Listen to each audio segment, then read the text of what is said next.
ത്രിയേക ദൈവത്തിൻ്റെ തിരുനാമത്തിന് മഹത്വം ഉണ്ടാകട്ടെ.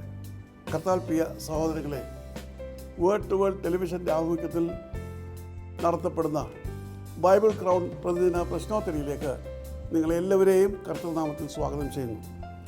നമ്മുടെ ഇന്നലത്തെ ചോദ്യം, എൻ്റെ കർത്താവും എൻ്റെ ദൈവവുമേ എന്ന് ആരോട് പറഞ്ഞു? ഉത്തരം, തോമസ് ഉയർത്തെഴുന്നേറ്റ കർത്താവിനോട് പറഞ്ഞു. ഇന്നലത്തെ വിജയി. ഇന്നത്തെ ചോദ്യം, മെഫീബോശത്തിൻ്റെ പിതാവിൻ്റെ മരണശേഷം അവനോട് കരുണ കാണിച്ച വ്യക്തിയുടെ പേർ എന്ത്? ചോദ്യം ഞാൻ ആവർത്തിക്കുന്നു. മെഫീബോശത്തിൻ്റെ പിതാവിൻ്റെ മരണശേഷം അവനോട് കരുണ കാണിച്ച വ്യക്തിയുടെ പേരെന്ത്? വേഗം ഉത്തരങ്ങൾ അറിയിക്കുക, സമ്മാനം നേടുക. ദൈവം നമ്മെ അനുഗ്രഹിക്കട്ടെ. താഴെ കൊടുത്തിരിക്കുന്ന വാട്സാപ്പ് നമ്പറിൽ നിങ്ങളുടെ ഉത്തരങ്ങൾ അയയ്ക്കുക.